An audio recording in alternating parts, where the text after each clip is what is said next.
Hi there, welcome to another Hammer Editor tutorial. In this video, we will be talking about the clipping tool, going over clipping brushes, and how to make stairs with using both of these tools. Even if you are by chance not adding verticality to your levels, knowing these things is an important part of using Hammer. Although, if you don't want your map to be very boring, you should probably add some verticality. Map clipping and knowing how to use the clipping tool is pretty important in general though, so at the very least you should gain some knowledge from watching this video on both of these things. With the video introduction out of the way, let's begin. Clipping tool is very simple to use and even easier to explain actually. This tool cuts brushes into parts and is used to create some more complex shapes that aren't complex enough to be made with the presets from the block tool. The way you use the clipping tool is by first selecting a brush. Next, you want to select the clipping tool by pressing either Shift X or by clicking this icon on your toolbar here. Then, you draw one of your three grids by clicking on a point and then dragging it to your desired location. If you happen to not like either your starting position or end position, you can simply drag these 2 points to wherever position you would like so it can make the cut from those areas. Also, you may notice that the brusher object has two selected sides now, a red one and a white one. For reference, the white side is the side that will stay, and the red side is the one that would be cut entirely.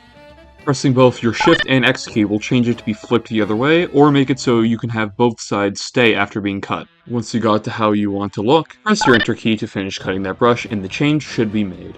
The clipping tool is very versatile, yet so simple to use, so use it to your benefit and be creative with it. With that out of the way, however, let's now talk about how to make stairs. Stairs, however, are pretty simple to make. All you must do is make a brush in a way that the player can seamlessly walk up the brush without jumping.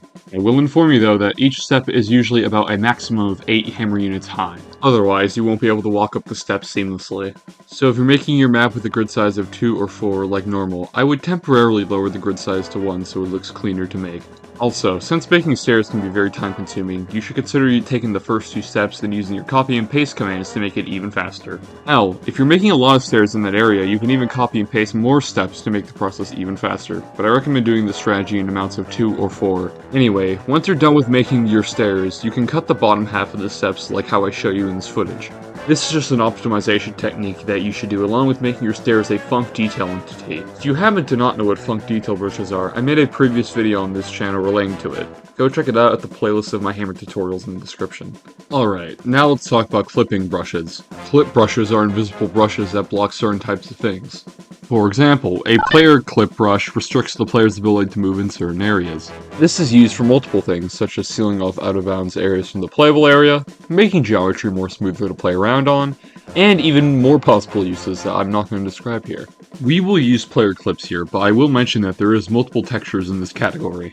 The other one I'll mention is a standard clip brush, which is basically a brush that blocks mostly anything. However, if you don't need that, I would just use the standard player clip texture instead. Despite my explanation on what these textures even do, you might actually be wondering, why am I even mentioning them right now? And well, that's a pretty simple explanation. Since we made stairs in this episode, there's a way we can make them better using these types of clip brushes. How, you may ask? Well, if we make a brush and cut it with the clipping tool to make it align with the stairs, we can basically add clipping to these stairs. This makes the stairs nicer to walk up, because it removes view jitter from when walking up the stairs, which can make it look more cleaner. If you don't believe me, here's an example of how clipping can affect the first-person camera.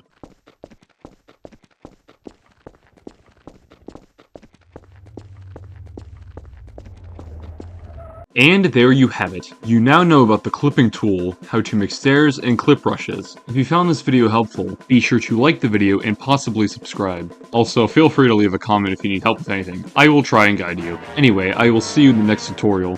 Bye-bye!